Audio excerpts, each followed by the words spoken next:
Good morning students. आज हम फिर से आ गए हैं आपके पास में ज्योग्राफी की क्लास लेके। क्लास शुरू करने से पहले कुछ जनरल इंस्ट्रक्शंस पहले हम डिस्कस कर लेते हैं। अगर आपको अपनी स्क्रीन साफ नहीं दिखाई देती है तो आपको अपनी स्क्रीन रिफ्रेश करनी है। चैट बॉक्स आपके लिए ओपन है डाउट्स पूछने के लिए। अगर आपको कोई भी प्रॉब्लम है तो आप चैट बॉक्स में डाल सकते हैं, बट ध्यान रहे केवल और केवल रेलेवेंट क्वेश्चंस। आज जो हम टॉपिक करेंगे लेक्चर 4 है हमारा, सेकंड चैप्टर के कॉन्टिन्यूएशन में ही, जहां आज हम पढ़ने वाले हैं जनसंख्या वृद्धि की स्थानिक भिन्नताएं। बट उससे पहले अपनी टीम को जान लेते हैं। हर बार की तरह अबरार सर, पूनम नेगी यानी कि मैं और वंदना मैम, हम तीनों आपके पास फिर से आ गए हैं। क्लास शुरू करने से पहले आज फिर से चलते हैं भारत दर्शन पर। पिछली बार हमने भारत दर्शन में जो जगहें घूमी, आई होप आपको मजा आया और आपको याद भी है। आज देखिए हमारी भारत दर्शन एक्सप्रेस हमको कहाँ लेके चलती है। नेक्स्ट। और ये पहुंची हमारी भारत दर्शन एक्सप्रेस लेकर हमें वेस्ट बंगाल या पश्चिम बंगाल।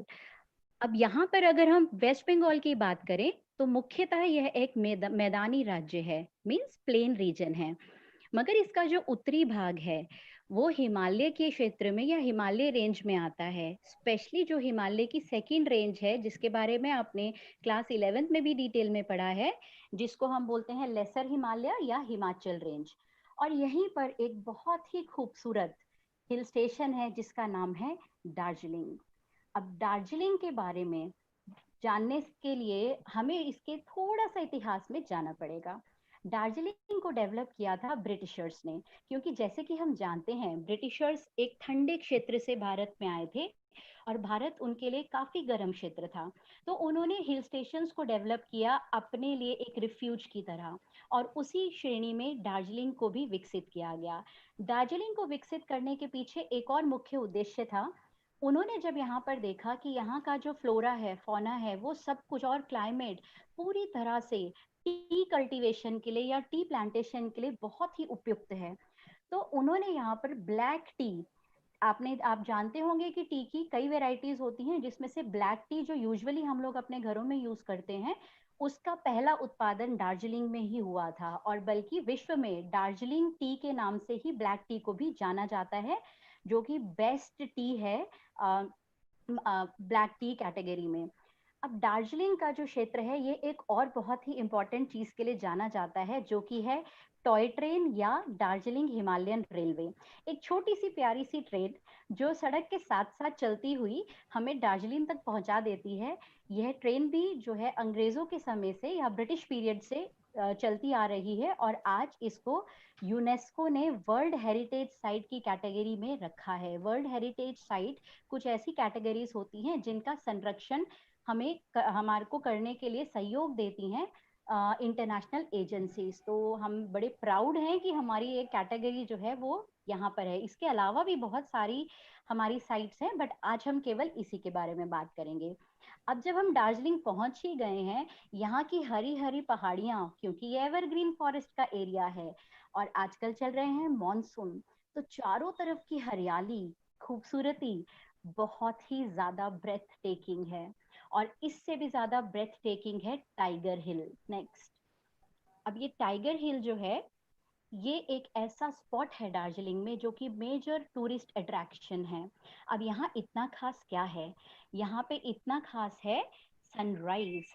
यहाँ पे जो सनराइज होता है, सूरज तो हर जगह उगता है मगर इसकी तो बात ही अलग है, क्योंकि जब सूरज यहाँ से उगता है तो यहाँ पर कंचनजंगा की पहाड़ियों के ऊपर सोने की लेयर की तरह यहाँ पे सूरज की किरणें छा जाती हैं, और ऐसा लगता है जैसे कंचनजंगा पर्वत के ऊपर किसी ने पूरा गोल्डन पेंट कर दिया है, और नीचे खाई में उठते हुए बादल एक ऐसा चित्र हमारे सामने लेकर आते हैं जो इंसान एक बार देखकर भूल नहीं सकता। और इसी कारण यहाँ पे आने वाले टूरिस्ट सुबह 4 बजे उठ करके ये सूर्य उदय देखने जाते हैं, क्योंकि जैसे कि हम जानते हैं पूर्वी क्षेत्र में होने के कारण यहाँ सूर्योदय जल्दी होता है।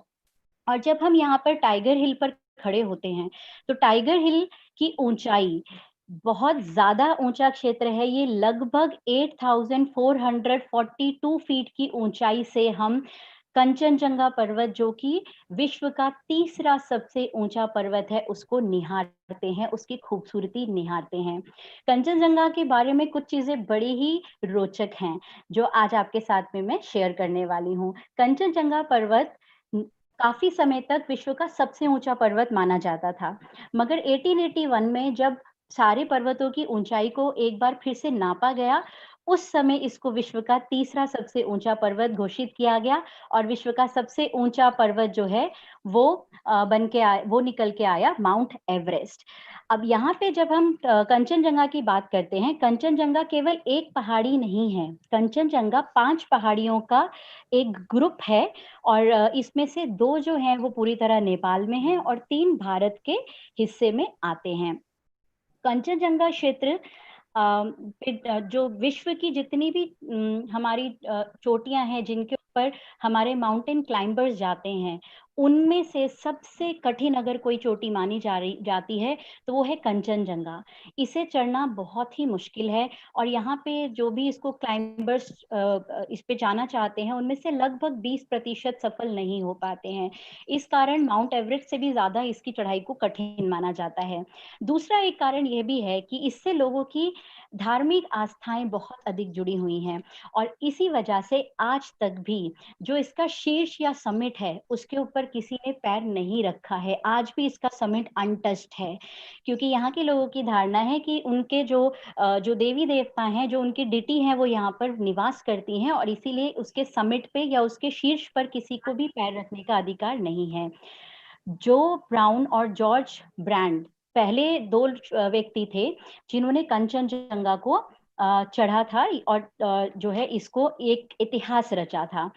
अब कंचनजंगा के बारे में जो हमने चीज़ें जानी हैं, इसके बाद में मुझे पूरा यकीन है आपका मन तो ज़रूर कर रहा होगा कंचनजंगा को पास से देखने का।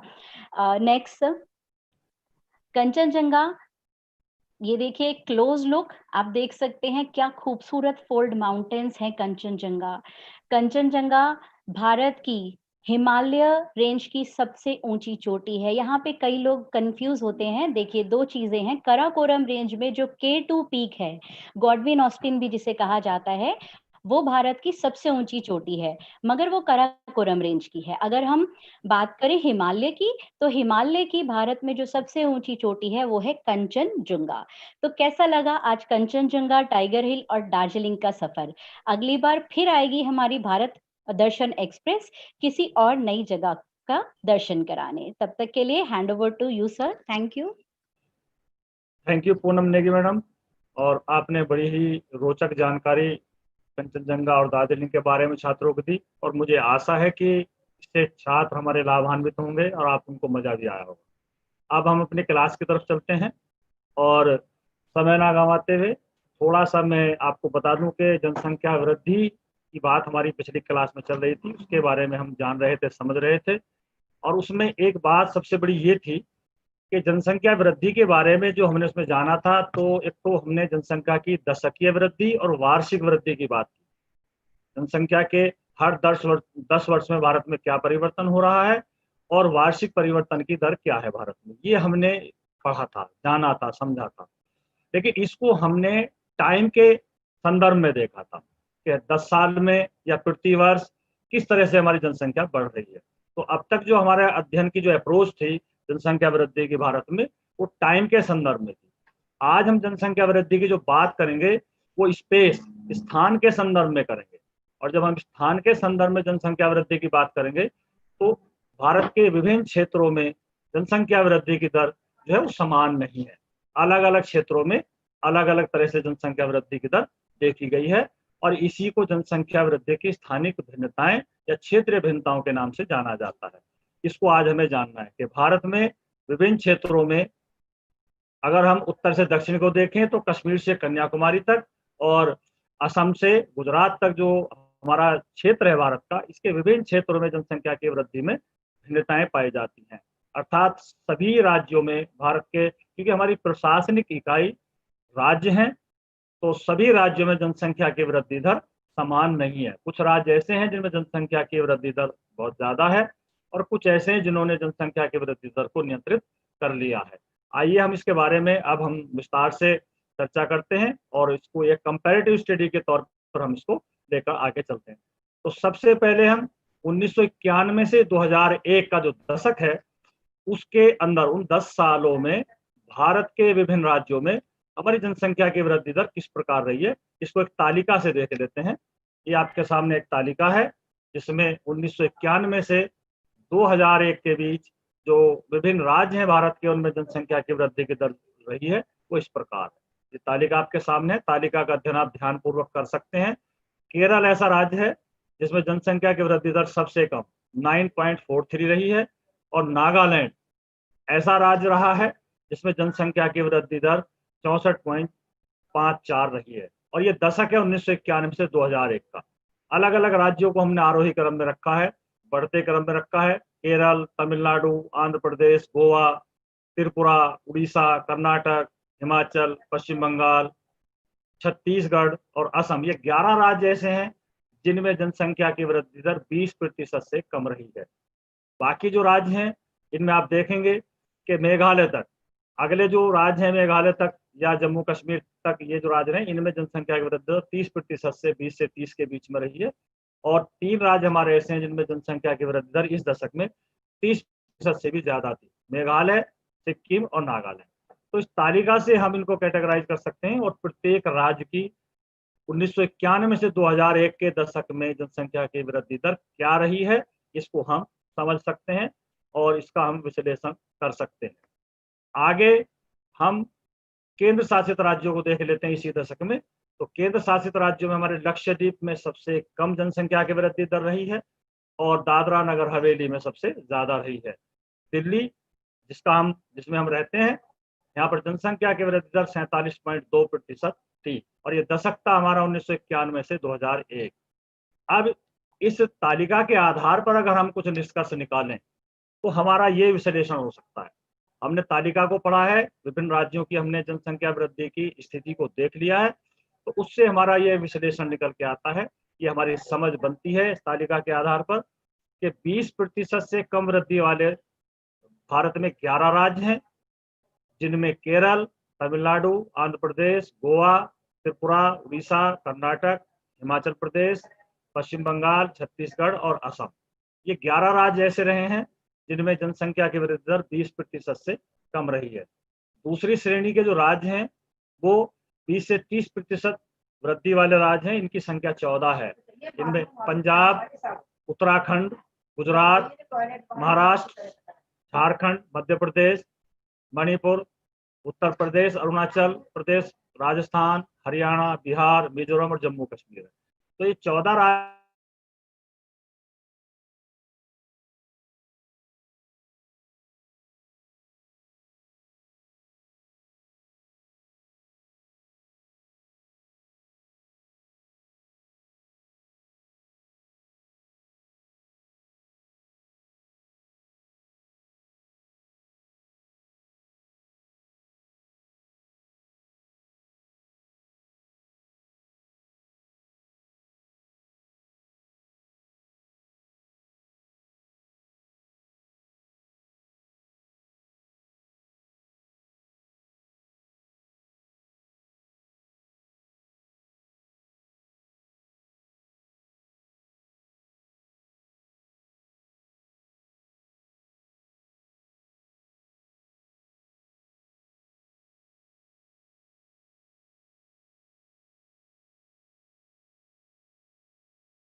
तो 2001 से 2011 का जो दशक है, उसमें भारत के विभिन्न राज्यों में जनसंख्या की वृद्धि दर किस प्रकार रही है, उसकी ये तालिका आपके सामने।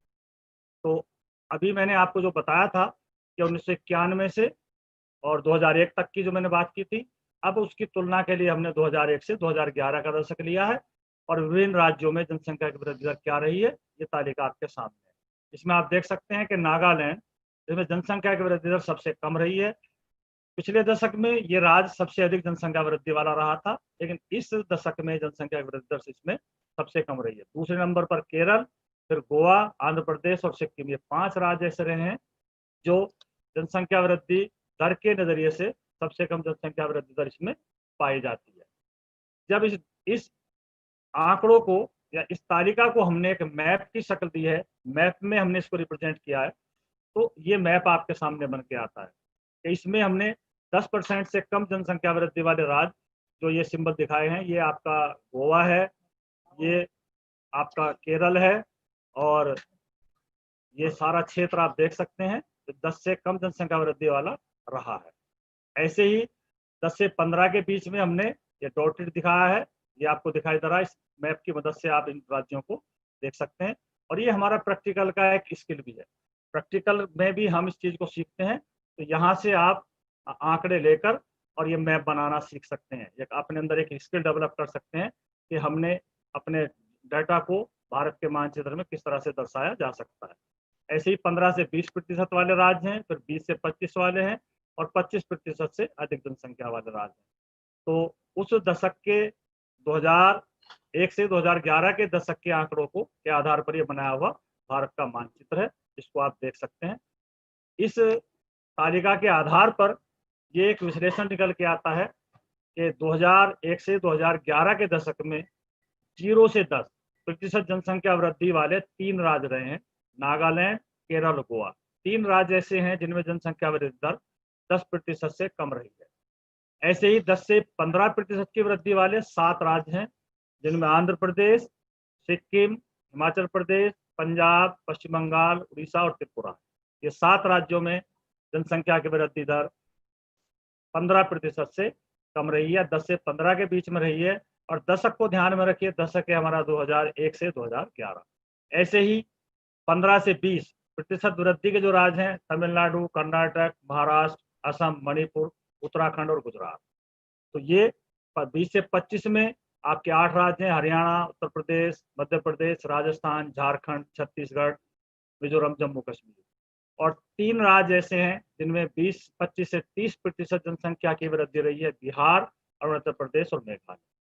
अब इस तालिका के आधार पर अगर आप देखेंगे और इस मैप को देखेंगे, तो ये जो पूरा ये जो क्षेत्र है सारा, ये आपको दिखाई दे रहा है, मैदानी क्षेत्र कह सकते हैं हम इसको, या भारत का उत्तरी भाग भी हम इसको कह सकते हैं। ये सारा क्षेत्र ऐसा रहा है जिसमें जनसंख्या की वृद्धि दर दक्षिण के राज्यों की तुलना में ज्यादा रही है। तो ये एक विश्लेषण हम जनसंख्या की वृद्धि का हम देख सकते हैं 2 दशकों के आधार पर, 1991 से 2001 और 2001 से 2011। तो इस तरह से हम जनसंख्या की वृद्धि को क्षेत्र के आधार पर या क्षेत्रीय भिन्नताओं के आधार पर स्पष्ट कर सकते हैं। मैं समझता हूं आपकी बातें समझ में आ गई होगी। अब इसी तरह से हम अपने केंद्र शासित प्रदेशों को देख सकते हैं, जो पीछे हमने देखा था। लक्षद्वीप, लक्षद्वीप में जनसंख्या की जो वृद्धि दर है वो आप देख सकते हैं कि 6.23, जो पहले 17.3 थी, अब 6.23 रह गई है। और दादरा नगर हवेली में जो जनसंख्या की वृद्धि दर 55.5 थी, 5 है जो 59.2 थी। तो ये आपके सामने, इनमें कोई ज्यादा परिवर्तन नहीं हुआ है। दिल्ली की जब मैंने बात की थी, तो दिल्ली में जनसंख्या की वृद्धि दर 47.2 थी, जो अब घटकर 20.96 रह गई है। तो ये केंद्र शासित प्रदेशों की बात हमने जनसंख्या वृद्धि में की है।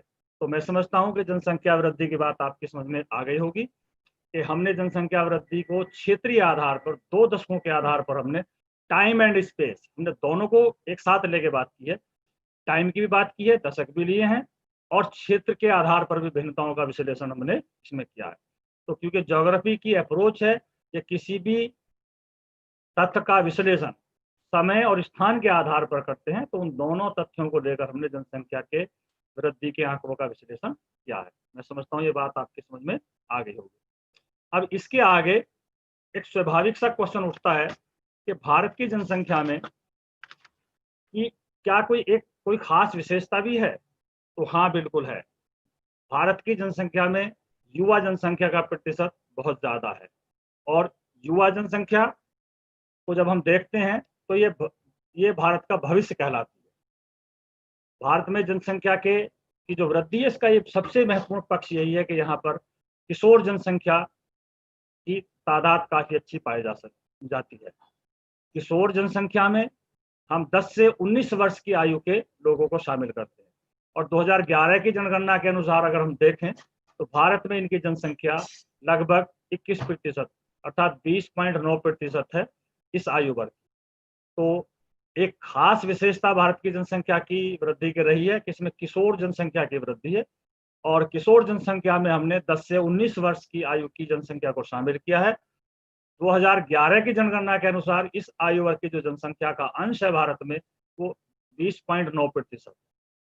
इसमें अगर हम देखें, इस 20.9% जनसंख्या को अगर देखें तो इसमें 52.7% किशोर और 47.9 किशोरियां और ये जनसंख्या भारत की उच्च संभावनाओं से युक्त माना जाता है क्योंकि ये हमारे बच्चे हैं, नौजवान हैं, किशोर हैं जो धीरे धीरे आगे बढ़ रहे हैं। इनको आगे देश संभालना है। इन्हीं में इंजीनियर्स हैं, डॉक्टर्स हैं, हमारे राजनेता हैं और हमारे देश को चलाने वाले हैं। तो ये भारत का भविष्य कहलाती है और ये उच्च संभावनाओं से युक्त इसको माना जाता है। लेकिन ये अगर इसको हम सही ढंग से उचित इनके मार्गदर्शन ना करें, इनको उचित ढंग से निर्देशित ना करें, इनकी उचित देखभाल ना करें तो ये काफ़ी सुभेद भी है। तो ये सुभेद जो शब्द है इसको थोड़ा सा मैं क्या करता हूँ, सुभेद हम अति संवेदनशील शब्द के रूप में यूज करते हैं।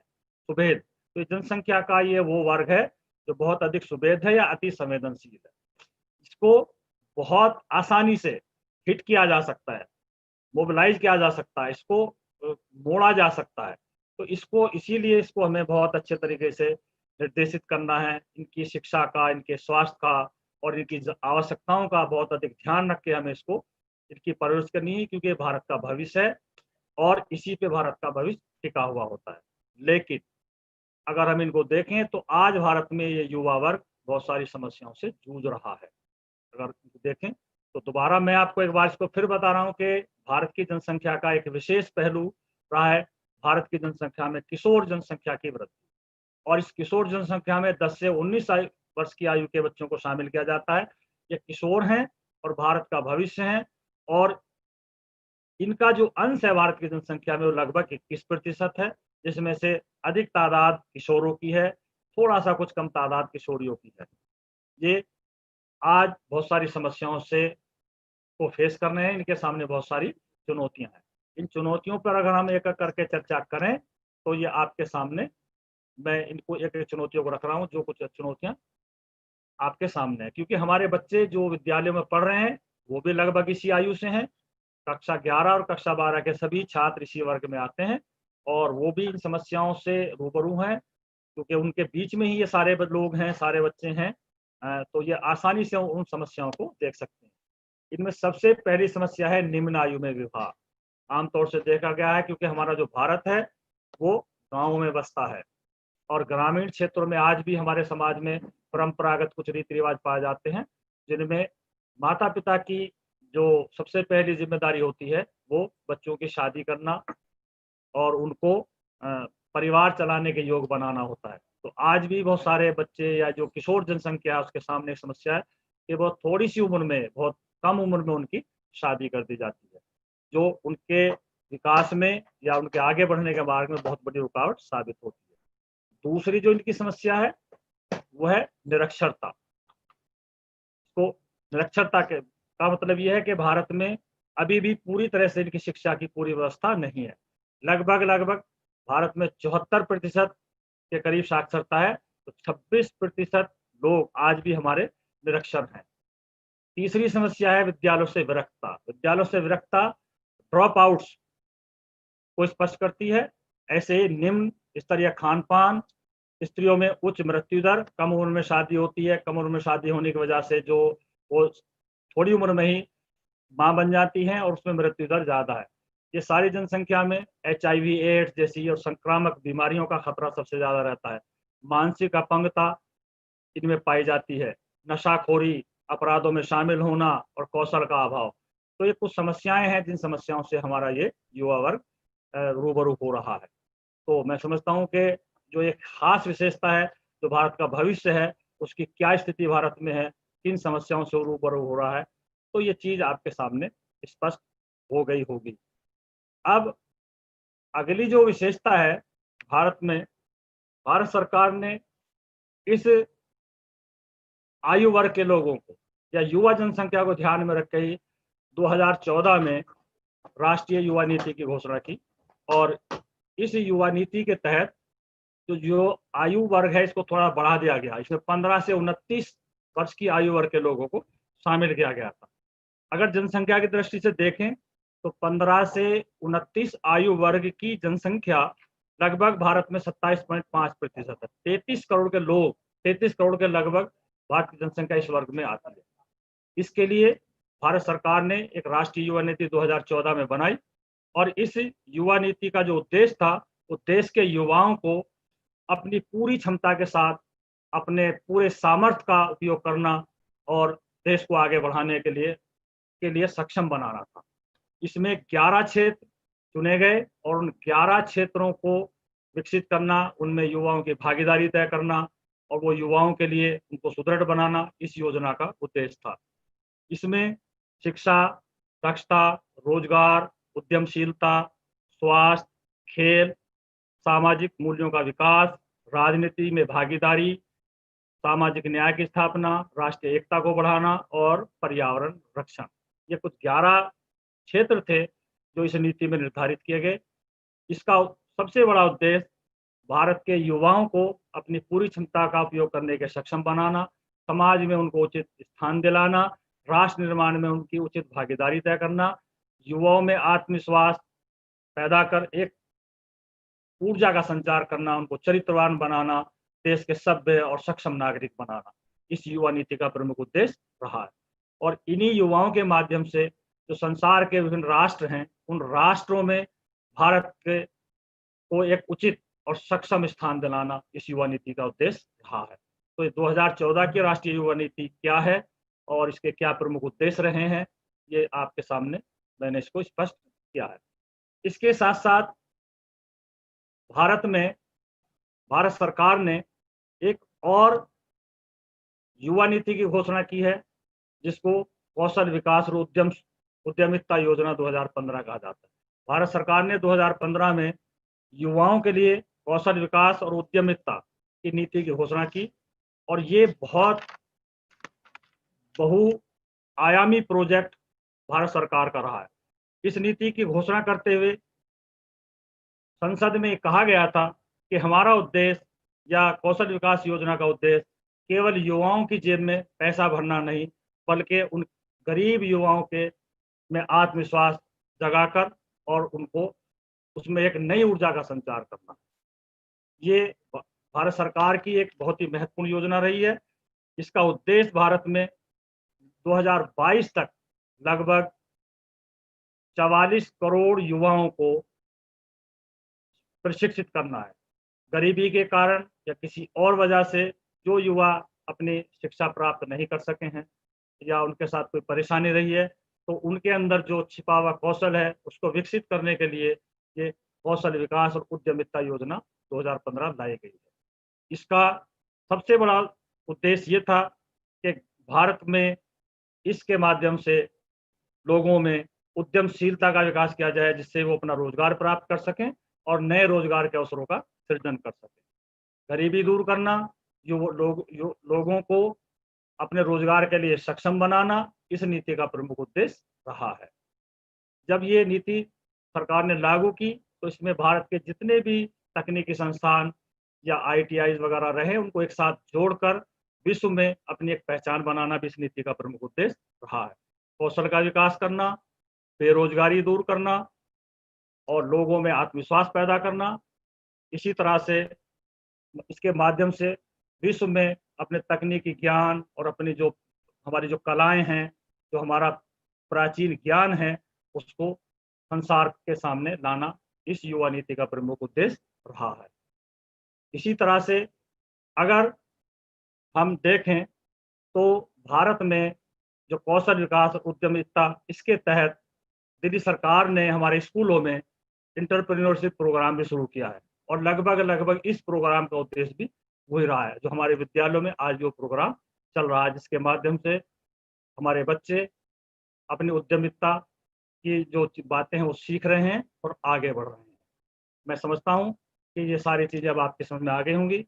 आज के हमने इस क्लास में 4 बातों पर मुख्यतः जोर दिया है कि भारत में क्षेत्रीय आधार पर जनसंख्या की वृद्धि किस प्रकार रही है, किन-किन राज्यों का किस तरह से योगदान भारत की जनसंख्या में रहा है और भारत सरकार की तरफ से जो योजनाएँ युवाओं के विकास के लिए, ये युवाओं के समस्याओं को दूर करने के लिए घोषित की गई हैं, वो योजनाएँ कौन-कौन सी हैं और उनके उद्देश्य क्या रहे हैं।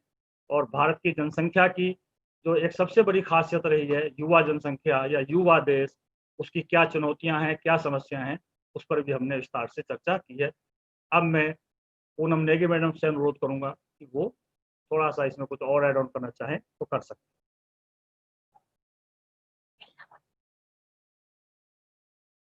हेलो।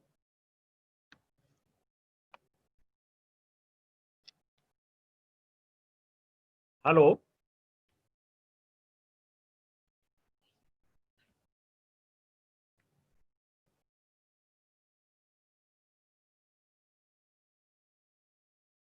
हेलो।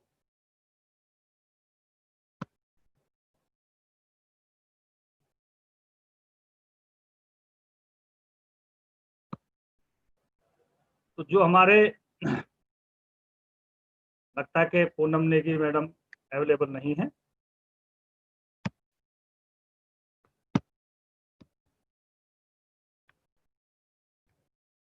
तो जो हमारे छात्र अंग्रेजी माध्यम के हैं, उनपे थोड़ा-सा मैं ये अंग्रेजी की स्लाइड्स आपको दिखा रहा हूँ, नेशनल यूथ पॉलिसी, इसको आप वो देख सकते हैं और आगे उनको कर सकते हैं। एक बार मैं फिर आपको दोबारा इस टॉपिक को सब जो है रिवाइज़ कर रहा हूँ कि भारत में आज का जो हमारा टॉपिक था, वो जनसंख्या वृद्धि का क्षेत्रीय भिन्नताओं पर आधारित था। इसमें भारत में विभिन्न राज्यों में जनसंख्या वृद्धि की जो क्षेत्रीय भिन्नताएँ थीं, उन पर हमने प्रकाश डाला था, उनको का विश्लेषण किया और इसमें सबसे पहले हमने 1991 से 2001 का जो दशक था, उसमें जनसंख्या वृद्धि विभिन्न राज्यों में किस प्रकार रही है, उसको हमने पढ़ा और उसको जाना, समझा। इसके 3-4 पॉइंट विश्लेषण के हमने निकाले कि 20% से कम वाले राज्य, 20 से 30% वाले राज्य और 30 से अधिक वाले राज्यों की संख्या कितनी रही है, सबसे अधिक जनसंख्या वृद्धि वाला राज्य कौन-सा रहा है, सबसे कम जनसंख्या वृद्धि वाला राज्य कौन-सा रहा है। इसके साथ-साथ हमने इसकी तुलना करने के लिए जो 2001 से 2011 का दशक था, उसको लिया और उसमें विभिन्न राज्यों की स्थिति जनसंख्या वृद्धि में क्या रही है, उसको हमने देखा और उसके आधार पर हमने जनसंख्या वृद्धि की तुलना 1991 से 2001 के दशक से की और उसी आंकड़ों को हमने एक मानचित्र के माध्यम से भी प्रस्तुत किया। एक मानचित्र के माध्यम से हम इन आंकड़ों को किस प्रकार प्रस्तुत कर सकते हैं, तो ये भी हम आपके हमने देखा, क्योंकि जब प्रैक्टिकल की क्लासेस आपकी होंगी तो उसमें ये मैप आपको बनवाए जाएंगे, तो यहाँ से आप इनका आइडिया ले सकते हैं और इन मैपों का निर्माण वहाँ पर कर सकते हैं और जनसंख्या के विश्लेषण में इनका प्रयोग कर सकते हैं। इसी तरह से 2001 से 2011 की जो डेटा था, उसके आधार पर हमने जो समराइज किया है राज्यों का योगदान या जनसंख्या वृद्धि के हिसाब से, वो तालिका आपके सामने रही। इसमें 10 से कम वाले 3 राज्य, 10 से 15 के बीच में 7 राज्य और 15 से 20 के बीच में 7 राज्य और 20 से 25 के बीच में 8 और 25 से 30 की वृद्धि वाले 3 राज्य बिहार, अरुणाचल प्रदेश और मेघालय रहे। सबसे कम जनसंख्या वृद्धि वाला राज्य नागालैंड और सबसे अधिक जनसंख्या वृद्धि वाला राज्य मेघालय इस दशक में रहा है। तो ये चीज हमने की। ऐसे ही हमने केंद्र शासित प्रदेशों को भी हमने देखा कि लक्षद्वीप इस दशक में सबसे कम जनसंख्या वृद्धि वाला राज्य रहा है और दादरा नगर हवेली सबसे अधिक जनसंख्या वृद्धि वाला केंद्र शासित प्रदेश रहा है। इसके बाद हमने भारत का जो जनसंख्या का एक बहुत ही महत्वपूर्ण पहलू किशोर जनसंख्या की वृद्धि है, इसको लिया था और इसमें हमने बताया कि ये क्या इनका प्रतिशत है, ये उच्च संभावनाओं से युक्त क्यों माना जाता है, इनकी क्या चुनौतियां हैं, इन पर हमने विस्तार से चर्चा की है। भारत सरकार की जो हमारी विभिन्न योजनाएं रही हैं, इन दोनों युवा वर्ग के लिए जो 10 से 19 और 19 से 35 वर्ष की आयु का जो वर्ग युवाओं का रहा है, इसके लिए क्या क्या योजनाएं सरकार ने बनाई है। तो राष्ट्रीय युवा नीति 2014 और कौशल और उद्यमशीलता नीति 2015 पर भी हमने चर्चा की है। तो ये सारी चीजें हमने आपके सामने विस्तृत रूप में रखी हैं। आशा है कि ये आपको अच्छी तरह समझ में आई होंगी और इसके आधार पर आप अपनी एक अच्छी समझ विकसित कर सकते हैं। मैं वंदना मैडम से अनुरोध करूंगा कि वो आज के जो इसकी क्विज है उसको थोड़ा सा बच्चों के सामने प्रस्तुत करें।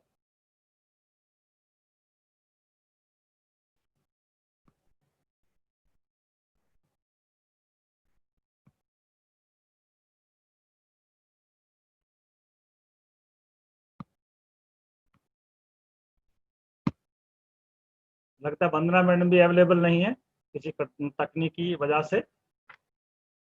तो प्यारे शिक्षार्थियों, आपको आज के का जो क्लास थी उसमें किस प्रकार की आपकी समझ बनी है, उसके आधार पर ये एक क्विज हमने ऑर्गेनाइज की है।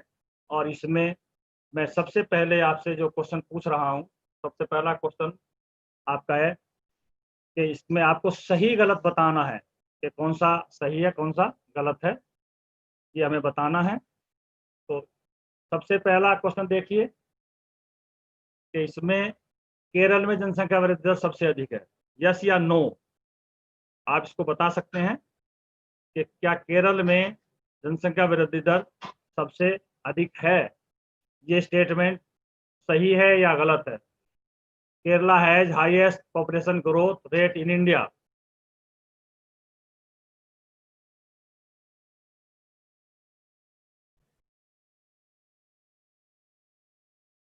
Very good Pawan, Rohit, Pooja, very good बेटा, बहुत अच्छे आंसर आपके आ रहे हैं और आपने बिल्कुल सही, ये स्टेटमेंट हमारा सही नहीं है। केरल में जनसंख्या वृद्धि दर सबसे कम है, सबसे अधिक नहीं है। चलिए दूसरा क्वेश्चन देखिए। राष्ट्रीय युवा नीति वर्ष 2014 में शुरू की गई। राष्ट्रीय युवा नीति, national youth policy,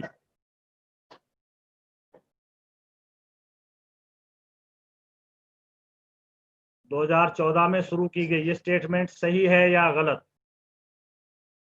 no. Himanshu, सुमन, विक्रम, वेरी गुड। कोई भी मिस्टेक आपके आंसर में ऐसी नहीं आ रही है, बिल्कुल एकदम क्लियर, सभी बच्चों के क्लियर आंसर आ रहे हैं। ये 2015 में शुरू की गई। अभी अभी मैंने आपको बताया था कि राष्ट्रीय युवा नीति 2015 में शुरू की गई है।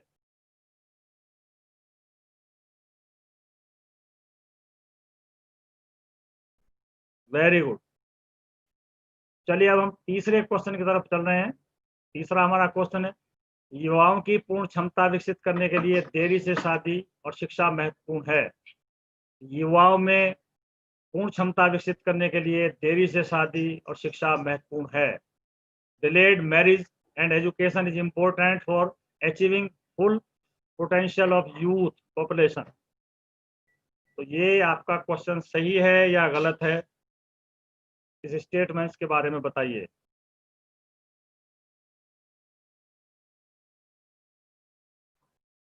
देविंदर, अफसा, वेरी गुड बेटा। हिमांशु, क्या बात है, एक्सीलेंट आंसर। सभी बच्चों के आंसर बिल्कुल एकदम सही आ रहे हैं और हमें लग रहा है कि हमने जो आपको कराया है वो सारी चीजें आप तक पहुंच रही हैं और आप इन चीजों को समझ रहे हैं। आपका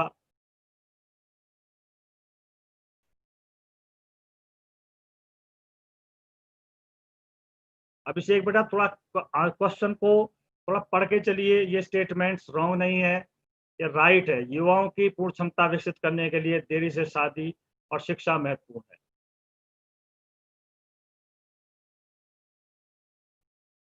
चलिए हम क्वेश्चन नंबर 4 की तरफ चल रहे हैं। क्वेश्चन नंबर 4, केंद्र शासित प्रदेशों में लक्षद्वीप में सबसे ज्यादा जनसंख्या वृद्धि दर है। आप दशक भी दोनों में ले लीजिए, चाहे दशक 1991 से 2001 का हो और चाहे दशक 2001 से 2011 का हो, तो केंद्र शासित प्रदेशों में लक्षद्वीप में सबसे ज्यादा जनसंख्या वृद्धि दर है। क्या यह स्टेटमेंट सही है या गलत है, बताइए।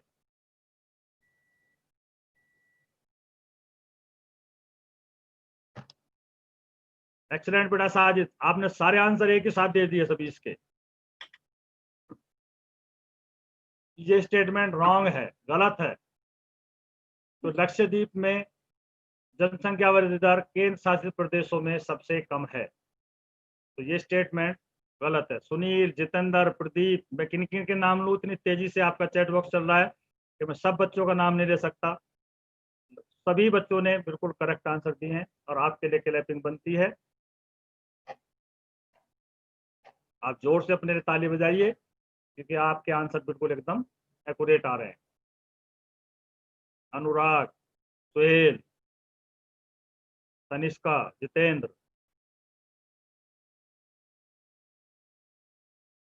चलिए, आपका लास्ट क्वेश्चन है।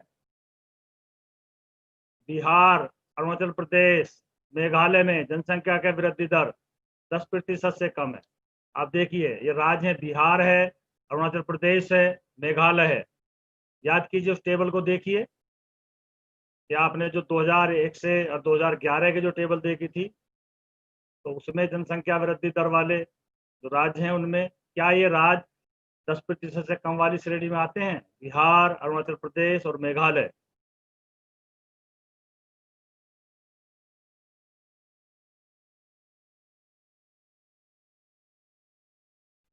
नजीर सिद्दीकी, वेरी गुड। रविंदर, ये स्टेटमेंट्स गलत है क्योंकि मेघालय में सबसे ज्यादा जनसंख्या वृद्धि दर है। बिहार और अरुणाचल प्रदेश भी उन राज्यों में हैं जिनमें जनसंख्या वृद्धि दर 20% से ज्यादा है। तो ये स्टेटमेंट्स फॉल्स है। इसके बाद एक क्वेश्चन मैं आपसे पूछ रहा हूँ कि भारत में सबसे कम जनसंख्या वृद्धि दर वाला राज्य कौन सा है? भारत में सबसे कम जनसंख्या वृद्धि दर वाला राज्य कौन सा है? बताइए, इसका आंसर दीजिए। 2001 से 2011 के जनगणना वर्ष में सबसे कम जनसंख्या वृद्धि दर किस राज्य में देखी गई है?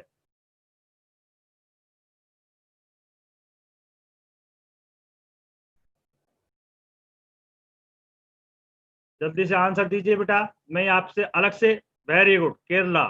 ज्योति, संजय, मनीष, नेहा, वेरी गुड बेटा। बेटा सिक्किम नहीं है, बहुत से जो बच्चे आंसर सिक्किम दे रहे, सिक्किम नहीं, नागालैंड। सबसे कम जनसंख्या वृद्धि दर वाला राज्य नागालैंड है। 2001 से 2011 के बीच में सबसे कम जनसंख्या वृद्धि दर वाला राज्य नागालैंड।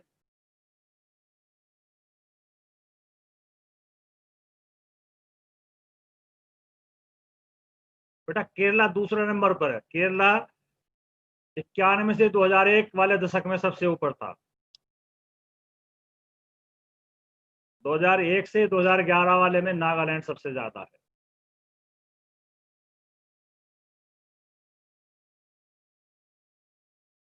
क्या केरला में जनसंख्या वृद्धि दर और साक्षरता दर में कुछ संबंध स्थापित हो सकता है? आप सोचिए कि क्या केरला की जनसंख्या वृद्धि दर और साक्षरता दर में क्या कोई संबंध स्थापित हो सकता है? ये एक मैं आपको एक सवाल दे रहा हूँ, इस पर आपको विचार करना है। जिन राज्यों में जनसंख्या वृद्धि दर कम है, क्या साक्षरता दर से इनका कोई संबंध है? तो ये आपको एक क्वेश्चन मैं छोड़ रहा हूँ, इस पर आपको चर्चा करनी है। आगे हम अब आज की क्लास का जो वो है होमवर्क देख रहे हैं कि ये आपको गृह कार्य हमने दिया है। तो इस गृह कार्य में आप देखिए 5 क्वेश्चन है इसमें जो आपको करने हैं। और होमवर्क के बारे में बेटा बहुत सारे बच्चे चैट बॉक्स में पूछते हैं, अलग से भी फ़ोन कॉल करके हमसे पूछते हैं कि होमवर्क हम कैसे करें। तो बेटा होमवर्क जो है हम दे रहे हैं, इसमें हमारा एक तो गूगल फॉर्म होता है जिसका लिंक हमने शेयर कर दिया है आपको चैट बॉक्स में। तो उस पर हमें ज़्यादा से ज़्यादा रेस्पॉन्स मिलेंगे। उसमें आपका नाम भी होता है, आपके स्कूल का नाम भी होता है और आपके मार्क्स भी होते हैं। तो हमें पता लग जाता है कि हमारे कौन कौन से विद्यार्थी किस स्कूल से कितने बच्चे इसमें हिस्सा ले रहे हैं। तो इसमें हिस्सा लेना आपके लिए ज़रूरी है। ये गूगल फॉर्म की मदद से हम आपको कुछ एक्सरसाइज देते हैं जिसमें मैप, डायग्राम और क्वेश्चन होते हैं जिनके आधार पे आपको तो गूगल फॉर्म को भरना होता है। उसमें आप ज़रूर सभी बच्चे हिस्सा लीजिए।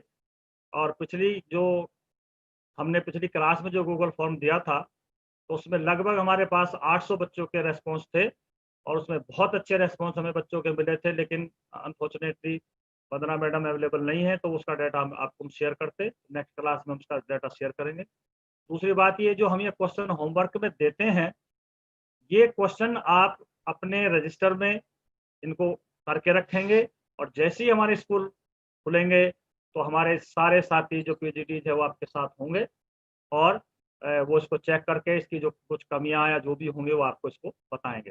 पहला क्वेश्चन ये जनसंख्या परिवर्तन का क्षेत्रीय प्रतिरूप को स्पष्ट करना है। दूसरा ये है किशोर जनसंख्या की चुनौतियां क्या, इनको बताना है, स्पष्ट करना है। राष्ट्रीय युवा नीति के प्रमुख उद्देश्य बताने हैं। और भारत में युवा जनसंख्या, ये हॉट्स का क्वेश्चन है, इसको देख लें। भारत में युवा जनसंख्या उच्च संभावनाओं से युक्त है। यदि इसको सही ढंग से मार्ग निर्देशित ना किया जाए तो ये काफी सुभेद होती है। इस कथन पे तर्क देकर प्रमाणित करना है और कौशल विकास योजना के प्रमुख उद्देश्य बताने हैं। तो 5 क्वेश्चन ये आपके हमने होमवर्क में दिए हैं जिनको आपको रजिस्टर में आज की क्लास के बाद करना है।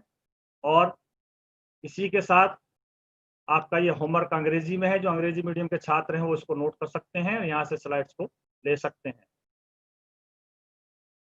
ये हमारे क्लास के सोर्सेज हैं जहाँ से हमने ये क्लास के लिए सारा मटेरियल एकत्रित किया है और इनके लिए हम स्पेशल थैंक्स।